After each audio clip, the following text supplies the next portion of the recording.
तो स्वागत है आप सभी का हमारे YouTube चैनल प्रेफ अल्फ़ा में। जैसा कि आप सभी जानते हैं कि हम इकोनॉमिक्स की टॉप 50 क्वेश्चनों की सीरीज चला रहे हैं, जिसमें हमारी 2 क्लास ऑलरेडी हो चुकी हैं और ये आज हमारी तीसरी क्लास है। आप सभी को हम बताना चाहते हैं कि RRB ग्रुप डी की एग्ज़ाम डेट आ चुकी है, जो हमारी 17 नवंबर अभी यानी 9 दिन ही बचे हैं। 17 नवंबर से 16 जनवरी तक पेपर है। केवल हमारे पास 9 दिनों का ही समय है, जिसमें आप सभी जानते हैं कि 20 नंबर हमारी जीके एंड करंट अफेयर्स आने ही आने हैं। तो इसके लिए हमें सबसे ज़्यादा प्रीवियस ईयर पे ज़्यादा फोकस करना पड़ेगा। तो ये क्वेश्चन आपके लिए बहुत ही ज़्यादा महत्वपूर्ण होने वाले हैं, क्योंकि यह क्वेश्चन RRB अंडर ग्रेजुएट 2025 में आए हुए हैं NTPC में। तो चलो आज का वीडियो हम शुरू करते हैं। बहुत ही ध्यान से आप लोगों को समझना है और अपने आप से आंसर करने की कोशिश करना है। तो देखते हैं हम पहला क्वेश्चन। कह रहा वैश्वीकरण ने भारत की आर्थिक वृद्धि को कैसे प्रभावित किया है? किसने? वैश्वीकरण ने। तो वो क्या किया है, कैसे? इसे तेजी से विकसित करके इसको प्रभावित किया है वैश्वीकरण ने। अगला कह रहा उत्पादन आधारित प्रोत्साहन यानी PLI योजना का उद्देश्य विनिर्माण को बढ़ावा देना है। निम्नलिखित में से कौन सा क्षेत्र PLI योजना के अंतर्गत शामिल नहीं है? कौन सा शामिल नहीं है? तो वो है हमारा पर्यटन। कौन सा? पर्यटन, टूरिज्म, यह शामिल नहीं है। अगला कह रहा मानव विकास स्वास्थ्य, शिक्षा और आय में सुधार करके व्यक्तियों के विकल्पों को व्यापक बनाने पर बल देता है। कौन सा वैश्विक संगठन मानव विकास सूचकांक यानी HDI प्रकाशित करता है? हमसे यह पूछा है कि वैश्विक संगठन कौन सा संगठन मानव विकास सूचकांक प्रकाशित करता है? तो वो करता है संयुक्त राष्ट्र विकास कार्यक्रम यानी UNDP। अगला 1991 के आर्थिक संकट के बाद भारत की वैश्वीकरण प्रक्रिया में किस संगठन का समर्थन महत्वपूर्ण था? तो वह था हमारा IMF, अंतर्राष्ट्रीय मुद्रा कोष, IMF। अगला कह रहा 1991 के बाद भारतीय अर्थव्यवस्था पर वैश्वीकरण का एक प्रमुख प्रभाव था। तो वह था विदेशी कंपनी और पूंजी का प्रवेश। हम आप सभी को चारों ऑप्शन इसलिए नहीं बताते क्योंकि उसमें टाइम जाएगा। वो टाइम हमारे पास आप सभी जानते हैं कि 9 दिन है, तो उसमें हमें टाइम वेस्ट करना नहीं है। हमें बहुत अच्छे क्वेश्चन जल्दी पढ़ने हैं। इस वजह से हम चारों ऑप्शन नहीं पढ़ते हैं, हम डायरेक्ट आंसर की ओर जा रहे हैं। अगला कह रहा वित्तीय समायोजन ग्रामीण क्षेत्रों में आय असमानता को कम करने में सहायता करता है। कौन सा प्लेटफॉर्म असंगठित श्रमिकों के लिए एकीकृत डिजिटल डेटाबेस प्रदान करता है? तो वह हमारा ई श्रम पोर्टल यह करता है। अगला कह रहा 1991 में शुरू की गई आर्थिक नीति सुधारों का निम्नलिखित में से कौन सा हिस्सा नहीं था? तो कौन सा हिस्सा नहीं था? बैंकों का राष्ट्रीयकरण, यह आर्थिक नीति से रिलेटेड नहीं है। और क्या है? निजीकरण है, उदारीकरण और वैश्वीकरण है, लेकिन बैंकों का राष्ट्रीयकरण नहीं है। अगला ग्रामीण अवसंरचना विकास कनेक्टिविटी और बाजारों और सेवाओं तक पहुंच में सुधार के लिए महत्वपूर्ण है। कौन सी योजना असमृद्ध बस्तियों को सभी मौसम में सड़क कनेक्टिविटी प्रदान करने की पर केंद्रित है? तो वह हमारी प्रधानमंत्री ग्राम सड़क योजना। क्या? प्रधानमंत्री ग्राम सड़क योजना। अगला तृतीय गतिविधि की वृद्धि भारत में आर्थिक विकास को किस प्रकार दर्शाती है? किसमें? तृतीय गतिविधि में। तो वह दर्शाती है हमारी कौन सा? यह बेहतर सेवाओं, शहरी विकास और बढ़ती मांग को दर्शाता है। यह इसका आंसर हो गया। अगला देखते हैं 1991 के सुधारों के बाद से भारत की प्रति व्यक्ति आय में क्या प्रवृत्ति रही है? तो वह रही है क्रमिक वृद्धि। कैसी रही है वृद्धि? क्रमिक, मतलब इधर पर इधर बढ़ती। अगला भारत में आधिकारिक तौर पर आर्थिक उदारीकरण किस वर्ष प्रारंभ हुआ? बहुत ही इंपॉर्टेंट क्वेश्चन है। आर्थिक उदारीकरण तो वो 1991 में। कौन सा? 1991। अगला भारतीय कृषि में गैर बुवाई मौसम के दौरान किस प्रकार की बेरोजगारी सर्वाधिक प्रचलित है? तो किसमें पूछा? कृषि में। कृषि में कैसी होती है? मौसमी, क्योंकि हमारे यहाँ 4 ऋतु होती हैं, अलग अलग ऋतुओं की अलग अलग फसलें होती हैं, इस वजह से वो मौसमी कहलाती है। अगला, एचडीआई में लंबे और स्वस्थ जीवन को कैसे मापा जाता है? किसको? एचडीआई में लंबे और स्वस्थ जीवन को कैसे मापा जाता है? तो वह नापा जाता है जन्म पर जीवन प्रत्याशा, जन्म पर जीवन प्रत्याशा पर नापते हैं। अगला, निम्नलिखित में से कौन सा स्वतंत्रता के समय भारत की विदेशी व्यापार संरचना का सही वर्णन करता है? तो वह करता है कच्चे माल का निर्यात और निर्मित माल का आयात। यह बहुत ही अच्छा वर्णन करता है किसका? स्वतंत्रता के समय भारत की विदेशी व्यापार संरचना का। अगला, निम्नलिखित में से कौन सा भारत में निजी क्षेत्र का संगठन है? कौन सा निजी क्षेत्र का? तो वो है हमारा कौन सा? टिस्को। अगला, निम्नलिखित में से कौन सी पंचवर्षीय योजना हेरोड डोमर मॉडल पर आधारित थी? तो हम सभी जानते हैं कि पहली, दूसरी वाली महानवोलिस, तीसरी आप सभी को बताना है। अगला, तीव्र औद्योगिकरण भारत के प्रारंभिक नियोजन प्रयासों की पहचान थी। किसकी? तीव्र औद्योगिकरण भारत के प्रारंभिक नियोजन प्रयासों की पहचान थी। किस पंचवर्षीय योजना ने भारत के सार्वजनिक क्षेत्र के इस्पात संयंत्रों की नींव रखी थी? किसकी? सार्वजनिक क्षेत्र के इस्पात संयंत्रों की। वो कौन सी है? दूसरी। कौन सी? दूसरी, क्योंकि आप सभी जानते हैं इसमें देखो ये कीवर्ड दे दिया तीव्र औद्योगिकरण। आप सभी जानते हैं कि पहली पंचवर्षीय योजना किस पे विशेष आधारित थी? तो कृषि पे। दूसरी में तीव्र औद्योगिकरण प्लस कृषि, प्लस कृषि नहीं थी, इसमें तीव्रीकरण औद्योगिकरण था। तीसरी में कृषि और औद्योगिकरण दोनों था, इसलिए है ये कीवर्ड भी मिल गए हमें। अगला, कह रहे निम्नलिखित में से कौन सा लीडर धन निष्कासन यानी ड्रेन ऑफ वेल्थ सिद्धांत की अवधारणा से संबंधित है? तो वो कौन सा है? ये हमारे दादा भाई नौरोजी, इन्होंने ही सबसे सर्वप्रथम धन सिद्धांत दिया था। अगला, कह रहा स्वतंत्रता की पूर्व संध्या पर भारत में कार्यशील जनसंख्या का सबसे बड़ा भाग किस क्षेत्र में कार्यरत है? तो वह है कौन सा? प्राथमिक क्षेत्र। प्राथमिक क्षेत्र में क्या आता है? कृषि। क्या? कृषि सबसे ज्यादा है। अगला, 1950 से 1990 के दौरान भारत द्वारा मुख्य रूप से किस प्रकार की वस्तुओं का निर्यात किया गया था? किससे? 1950 से 1990 तक। तो वो किया गया था प्राथमिक उत्पाद का।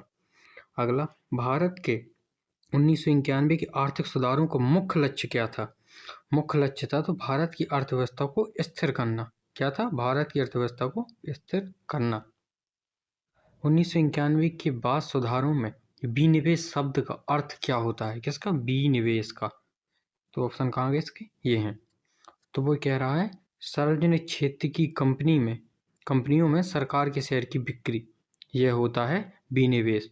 किसका अर्थ? विनिवेश का। अगला, 1947 में स्वतंत्रता के समय भारतीय अर्थव्यवस्था की मुख्य विशेषता क्या थी? किसकी? स्वतंत्रता के समय भारतीय अर्थव्यवस्था की। तो भारतीय अर्थव्यवस्था की यह थी कि कम उत्पादकता के साथ मुख्य रूप से कृषि भूमि विकास। अगला, 1947 से 1991 के बीच भारत के जीडीपी में सर्वाधिक योगदान किस क्षेत्र का है? तो हम सभी जानते हैं कृषि। किसमें? कृषि का। अगला, निम्नलिखित में से किस क्षेत्र में बैंकिंग, संचार और परिवहन शामिल है? तो कौन सा? तृतीयक में क्या क्या है? बैंकिंग है, संचार है और परिवहन शामिल है। अगला, उच्च उपज वाले बीजों पर राष्ट्रीय मिशन का उद्देश्य क्या है? तो वह है कांग्रेस का आंसर ये है। कह रहा उच्च गुणवत्ता वाले बीजों का उत्पादन बढ़ाना, यह है उच्च उपज वाले बीजों पर राष्ट्रीय मिशन। अगला, सरकार ने वित्तीय समावेशन को बढ़ावा देने के लिए प्रयास किए हैं। 2014 की किस योजना का उद्देश्य भारत में यूनिवर्सल बैंकिंग पहुंच प्रदान करना था? तो वह है जनधन योजना। कितना? जनधन योजना। अगला, 1990 के दशक में भारत की नीति परिवर्तनों को किस 3 भागी आर्थिक रणनीति ने परिभाषित किया है? तो वह किया है किसने? ये कह रहा उदारीकरण, निजीकरण और वैश्वीकरण, यही तो हुए थे। उदारीकरण हुआ था, निजीकरण हुआ था और वैश्वीकरण हुआ था। अगला कह रहा उदारीकरण के बाद से कृषि ऋण में उल्लेखनीय वृद्धि हुई है, हालांकि वितरण असमान बना हुआ है। भारत में ग्रामीण ऋण के लिए कौन सी संस्था सर्वोच्च निकाय है? तो वह है नाबार्ड। कौन सी? नाबार्ड। भारत में ग्रामीण ऋण के लिए। अगला, वैश्वीकरण ने भारत के निर्यात में किस प्रकार सहायता की है? तो वह की है अन्य देशों का निर्यात बढ़ा के, यह की है वैश्वीकरण ने। अगला, महात्मा गांधी राष्ट्रीय ग्रामीण रोजगार गारंटी अधिनियम मनरेगा ग्रामीण क्षेत्रों में मजदूरी रोजगार का कानूनी आश्वासन प्रदान करता है।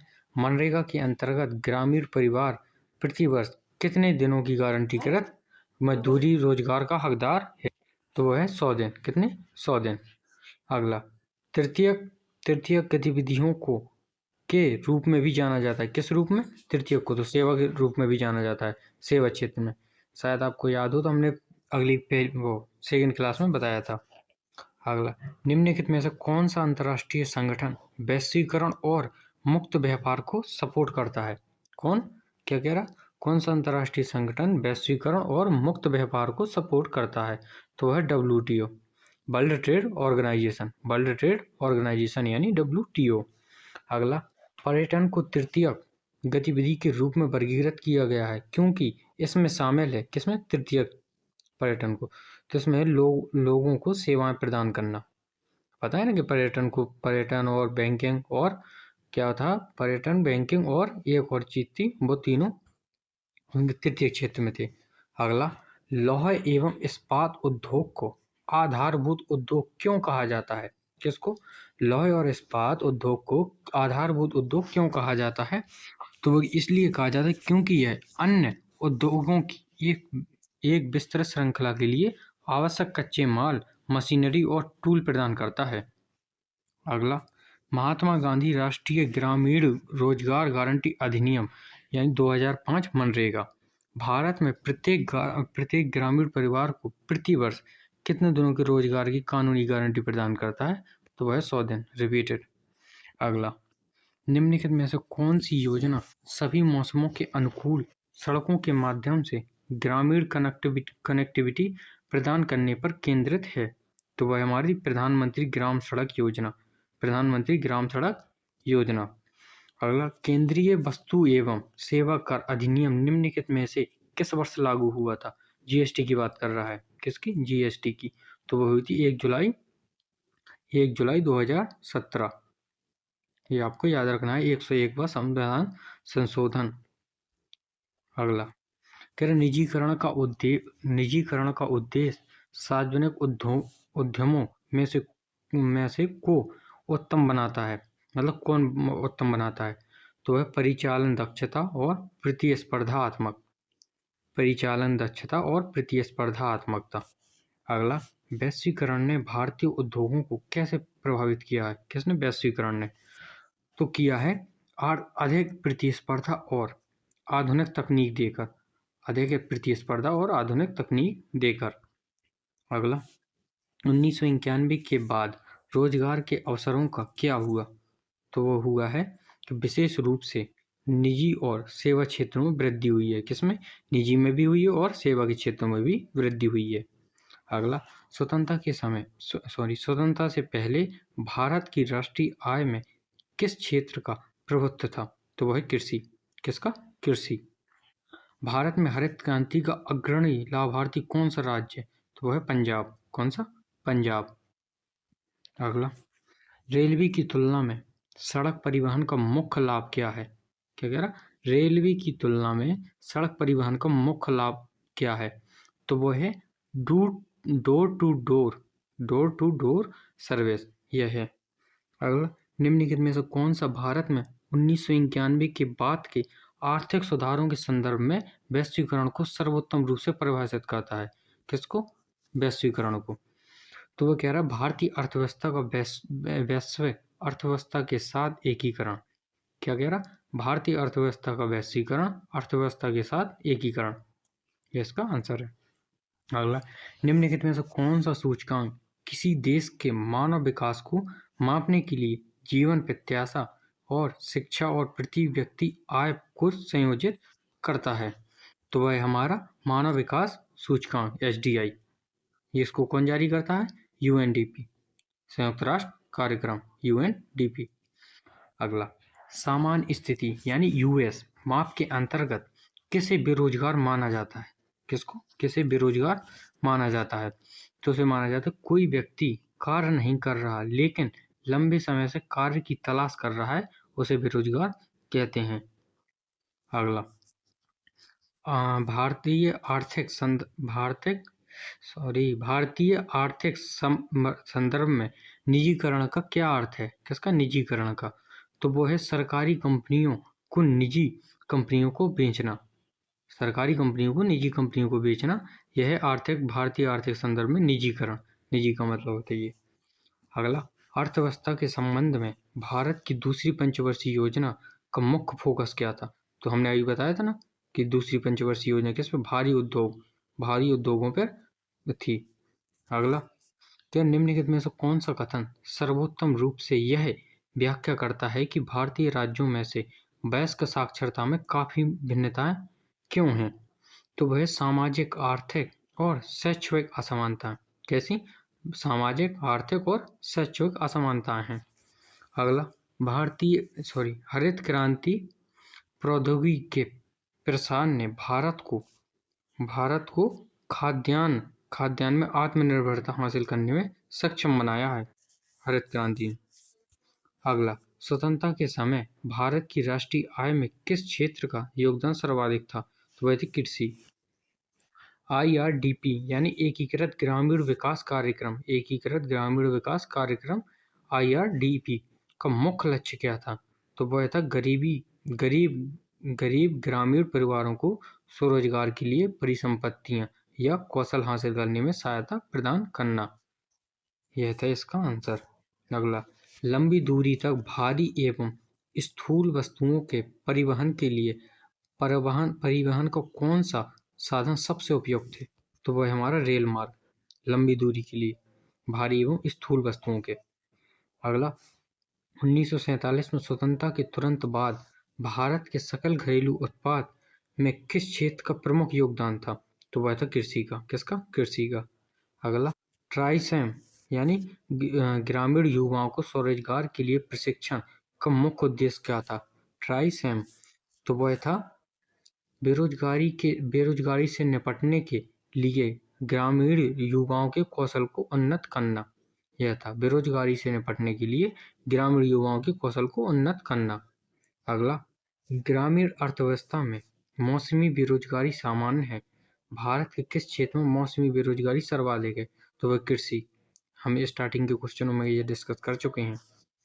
अगला, 1947 में भारतीय अर्थव्यवस्था में घोर गरीबी से ग्रस्त थी। स्वतंत्रता के समय भारतीय अर्थव्यवस्था पर किस क्षेत्र का प्रभुत्व था? तो वो कृषि क्षेत्र। ये मुझे लग रहा है कृषि क्षेत्र से कम 15 से 20 ही क्वेश्चन आ गए होंगे। अगला, स्वतंत्रता के बाद भारत ने मिश्रित अर्थव्यवस्था बनाने के लिए एक योजनाबद्ध दृष्टिकोण अपनाया। प्रथम पंचवर्षीय योजना के तहत किस क्षेत्र को सर्वोच्च प्राथमिकता दी गई थी? तो वह कृषि। देखो फिर कृषि आ गया। अगला, आर्थिक दृष्टि से वैश्वीकरण का मुख्य अर्थ क्या है? तो वह है विश्व अर्थव्यवस्था से जुड़ना। अगला, 1947 में स्वतंत्रता के समय भारत की अर्थव्यवस्था की प्रमुख विशेषताओं में से एक क्या थी? तो वह थी कृषि पर अत्यधिक निर्भरता और निम्न उत्पादकता। वैश्वीकरण का मुख्य उद्देश्य क्या है? तो भारतीय अर्थव्यवस्था को विश्व के साथ एकीकृत करना। इसका किसका अर्थ है? ये वैश्वीकरण का। अगला, भारत में हरित क्रांति से मुख्य रूप से किन फसलों के उत्पादन में वृद्धि हुई है? तो वह गेहूं और चावल। कौन सी? गेहूं और चावल। यहाँ देखो, यहाँ भी गेहूं है लेकिन गन्ना नहीं है, यहाँ चावल है लेकिन गेहूं नहीं है, यहाँ चावल है यहाँ गेहूं नहीं है, तो हमें ढूंढना है गेहूं और चावल। अगला, किसी अर्थव्यवस्था में आधिकारिक संरचना यानी इंफ्रास्ट्रक्चर का प्राथमिक कार्य कौन सा है? किसका? किसी अर्थव्यवस्था का। तो वो है औद्योगिक और आर्थिक कार्य पद्धति। अगला, संपूर्ण ग्रामीण रोजगार कार्यक्रम संपूर्ण ग्रामीण रोजगार योजना यानी SGRY का मुख्य फोकस क्षेत्र क्या है? तो वह है ग्रामीण क्षेत्र। क्या है? ग्रामीण क्षेत्र। अगला, भारत के प्रथम पंचवर्षीय योजना कब से 1951 से 56 तक रही है? का मुख्य फोकस किस क्षेत्र में से था? तो वह थी कृषि और सिंचाई। कृषि और सिंचाई। अगला, स्वतंत्रता के समय भारत की अर्थव्यवस्था मुख्यतः थी, तो वह कैसी थी? कृषि पर आधारित। कैसी? कृषि पर आधारित। अगला, स्वतंत्रता से पहले निम्नलिखित में से किस क्षेत्र में भारत की सबसे बड़ी आबादी नियोजित थी? तो वह कृषि। किसमें थी नियोजित? कृषि में सबसे ज्यादा। अगला, राज्य कोषीय सुधारों के अंतर्गत भारत में कई अप्रत्यक्ष करों को परिवर्तन करने के लिए जुलाई 2017 में कौन सा कर लागू किया गया था? तो वह GST। कौन सा? GST। हमने अभी बताया था ना कि कौन सा 101वां संविधान संशोधन 1 जुलाई 2017। आप लोगों को डेट भी याद रखना है, क्योंकि 1 जुलाई तो सबको याद रखता है, लेकिन 16 और 17 में कंफ्यूज हो जाता है। अगला, कह रहा भारत की प्रथम पंचवर्षीय योजना का मुख्य उद्देश्य क्या था? तो वह था कृषि विकास। पहली का कृषि विकास, दूसरी का भारी उद्योग, और तीसरी पंचवर्षीय योजना में क्या था? कृषि प्लस उद्योग। ये दोनों आ गए थे कंबाइंड होके। अगला, कह रहा प्रधानमंत्री उज्ज्वला योजना का प्राथमिक उद्देश्य क्या है? तो वह था महिलाओं को LPG कनेक्शन उपलब्ध कराना। प्रधानमंत्री उज्ज्वला योजना का उद्देश्य क्या है? तो महिलाओं को LPG कनेक्शन उपलब्ध कराना। इसी के साथ दोस्तों हमारी आज की क्लास यहीं समाप्त होती है, और इसी के साथ हमारी हो गई आज इकोनॉमिक्स का पूरे क्वेश्चन, जो हमारी कितने 186 क्वेश्चन थे। अब हम कल मिलते हैं आपके साथ फिजिक्स से लेकर। क्यों? फिजिक्स से लेकर, क्योंकि आप सभी जानते हैं कि RRB ग्रुप डी में 25 नंबर की साइंस आती है, जिसमें फिजिक्स, केमिस्ट्री और बायो तीनों ही आती है, और बॉटनी से भी 1-2 क्वेश्चन आते हैं। तो हम कोशिश करेंगे कि बहुत ही जल्दी और ज़्यादा से ज़्यादा क्वेश्चन आपके साथ शेयर करें। तब तक के लिए आप चैनल को सब्सक्राइब कर लें, ताकि हमारा हर वीडियो आपको जल्द मिल जाए। तो मिलते हैं कल अपनी एक नेक्स्ट वीडियो में और अगले एक नए सब्जेक्ट के साथ। तब तक के लिए थैंक यू।